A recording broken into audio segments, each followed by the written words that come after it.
Hi everyone, and welcome back to the Campus Catalog YouTube channel. In this video, we're going to be covering OSAP, the Ontario Students Assistance Program. Now, for many of you folks, you may have already heard about OSAP, but you are not necessarily sure what it is, who it's for, how does it work, and how much money you might be able to get. But in this video, we will cover all of those subject matters to help you ease your way into post-secondary education. Now, for a lot of you folks, you might already be thinking that, your parents have got you covered, you've got some money saved up, perhaps you've taken a loan from a bank, and you don't actually need to rely on government funding to support your education. And there's a big risk with that. Just right off the bat, one of the things I will let you know is that by receiving OSAP funding from the government, you will be eligible for a variety of different scholarships, bursaries, or even funding opportunities from your university. So there's a lot of benefit in even taking on a small OSAP loan in order to ensure that you're eligible to receive that funding from a variety of different mechanisms.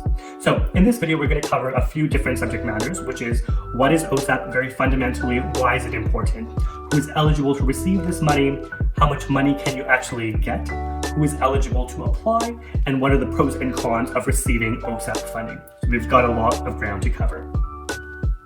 So starting from the very basics, what is OSAP? OSAP is an Ontario government and a federal government program that has been designed and implemented in order to help post-secondary students with their education financing,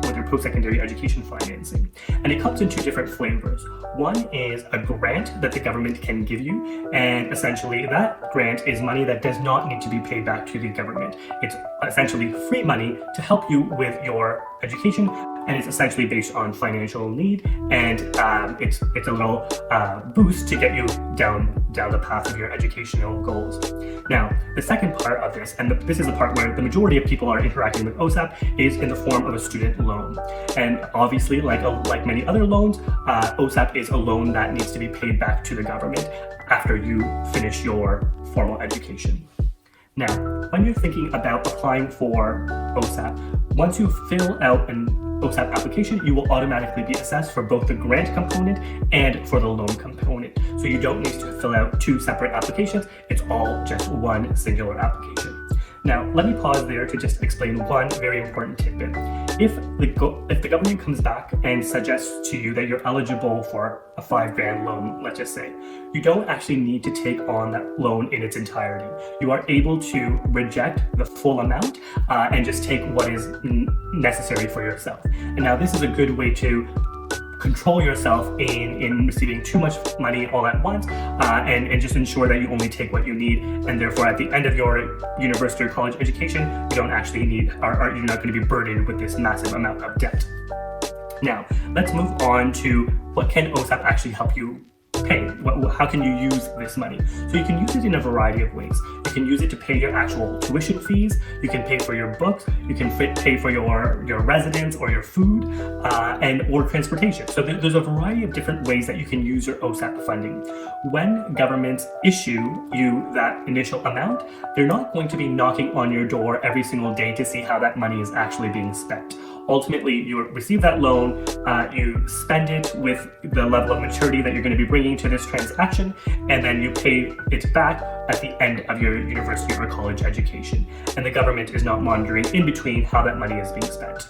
Now, there's a risk there. Make sure that if you are going to be taking that loan from the government, you're doing your due diligence and you have the self-discipline to ensure that you're not going to go on a vacation with it or invest it in the stock market, because those are definitely risky ways that one can leverage a loan. So keep in mind, take what you need and spend it wisely, because in a couple of short years, you'll have to pay it back.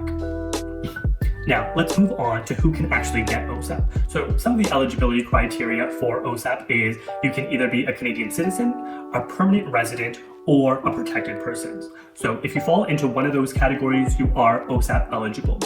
You are not OSAP eligible if you are an international student, if you've declared bankruptcy in the past, if you have a poor credit score, if you don't meet the academic progress requirements, or if you've defaulted on loans in the past. And you can find a complete set of eligibility and ineligibility criteria on the OSAP website. But for the majority of individuals that are going to be applying for OSAP, you are likely either coming out of high school and you're going into a college or a university and you don't have a lot of experience taking taking on large sums of debt. So you're most likely going to be eligible to receive an OSAP grant based on your family's financial circumstance. Now, if you come from a family with a high income, if your family earns a high income on an annual basis, you may not be eligible for OSAP. And ultimately, the folks that are coming from a family where the government deems that you could use an additional little bit of financial support, you will likely receive an OSAP grant.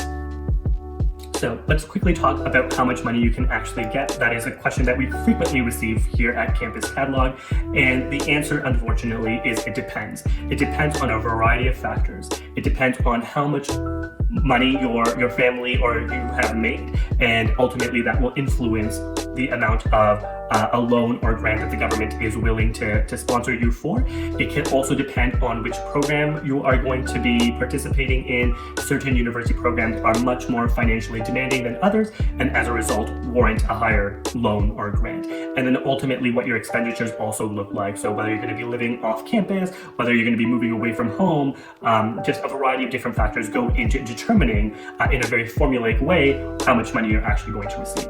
One of the great things about OSAP is as you go through the process of applying for your loan or grant, at the end of the assessment, you will be given a rough estimate in terms of how much money you might actually receive at the end of the process. All right, so let's move on to how you actually apply for an OSAP loan or grant. So the first step you would do is go on to the government's website, so OSAP's website, where you can fill out an application and put in all your particulars related to yourself, which include things like your social insurance number. You might be asked for your, in the case of your family situation, you might be asked for your parents' income and some additional information around taxes so that the government can validate that you're putting in credible information into the application. So have your SIN card ready, your social insurance card, so that you can populate the field, and ultimately that's all you need to fill out an application. There might be some additional information that goes in, such as your date of birth and your family's address and where you're going to be living, all that kind of stuff. The application doesn't take more than 15 minutes, so it's very, very efficient and very quick. And ultimately, once you've gone through that process, you will again receive an estimation of how much money you might actually receive at the end of your application process. Now that again is just an estimation, and it may change once the final application has been processed. Now let's talk about when you actually have to submit your OSAP application in order to receive funding. Now the OSAP imposed deadline is quite generous. So you have up to 60 days prior to the completion of the semester in order to apply for funding. So you can, actually make your way well into the semester prior to actually filling out your OSAP application. But let me just caution you, that is not recommended. We've consulted a lot of different university websites, and they all recommend that you put in your OSAP application as soon as possible. And there's a lot of value in filling out that application early. One is that you'll get access to that money and you'll be able to use it in the ways that you want while having that predictability of having some funding secured. So to just get your application in would allow for you to have that certainty in terms of what your financial future holds. Now, if you also get your application in early, it is likely that it will be processed faster, and you're not going to be competing in terms of other students having their applications processed at the exact same time. And as a result, you'll get your business conducted quite early, and you won't have to sit around wondering what's happening with your OSAP application. So the recommendation around the deadline for submitting is to do it as soon as possible. But if you are one of those individuals that will wait till the last minute, your hard deadline is 60 days prior to the semester ending, which is essentially what the majority of students would fall into that category of having that 60-day window.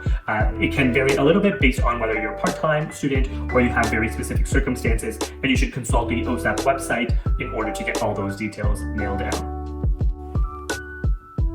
So you've gone through the application process, you've hit the deadlines, and you've essentially requested your funding from OSAP. So what happens next? Well, once you've filled out your OSAP application, at the end screen, you will get an estimate for how much money you may be eligible to receive in order to support you with your education. Now, there is a little bit of a verification process that goes on to ensure that the data that you've entered and that you've provided OSAP with is factually accurate and that there's no anomalies there. So it will take some time for the application application to be reviewed and verified. But ultimately, from about approximately 4 to 6 weeks, you will receive funding directly into your bank account based on the bank particulars that you would have used in your application process. Alright, so let's talk about an exceptional circumstance that you might find yourself in.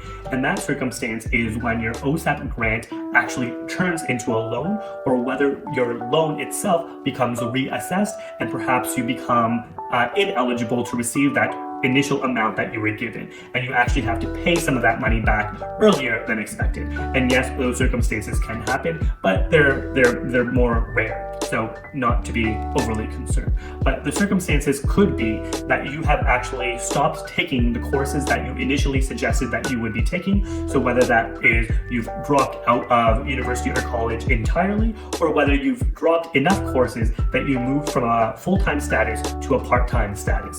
In those circumstances, OSAP will be informed from your university that your course load has changed, and a reassessment will be performed. And if you are found that you have received too much money as a result of that initial assessment, you will be asked to repay that surplus amount back to OSAP earlier than expected. So it's very important that as you manage your academic career, you think about the courses that you're taking, whether your status is full-time or whether you will be moved to part-time, and the implications to your funding process. So keep that in mind as you're making decisions throughout your university or college career. Alright, so you're just about finished your academic career, you've worked hard to make sure that you got top-notch grades, and all that is waiting for you on the other side of graduation is a lifetime of work and paying back student loans. So what does that actually look like? What does the payback process look like for your student loans? So upon graduation, or very close to graduation, you will start to receive letters from OSAP, or an organization called the National Students Loans Services.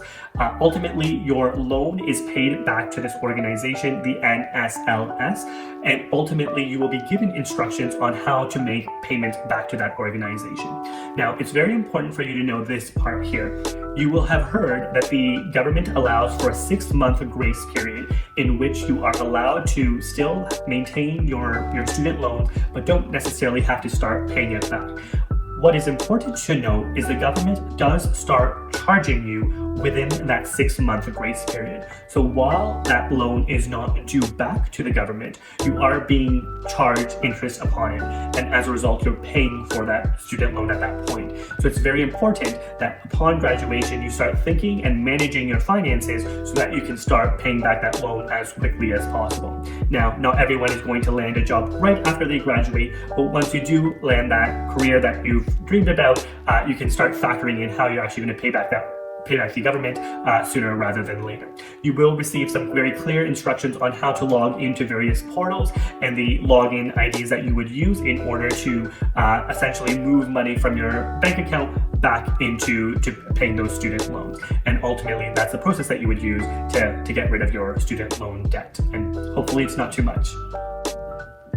Alright guys, so just before we conclude, keep in mind that OSAP is just one way to sponsor and fund your university or college education. There's a variety of tools already out there, such as scholarships, school-sponsored bursaries, even working on campus. They're all different ways that you can help ensure that when you graduate, you're not burdened with this massive amount of student debt. So make sure you employ every single opportunity in addition to exploring whether OSAP is right for you. Folks, that is all from me, Jag from Campus Catalog. If you like this video, please make sure that you hit that like and subscribe button to ensure that you are informed on all the great content that we do put out. If you have any questions about the application process or OSAP in general, please feel free to leave them in the comment section below. Also, let us know how we're doing and what other content that you'd like to see so we can help create some great videos.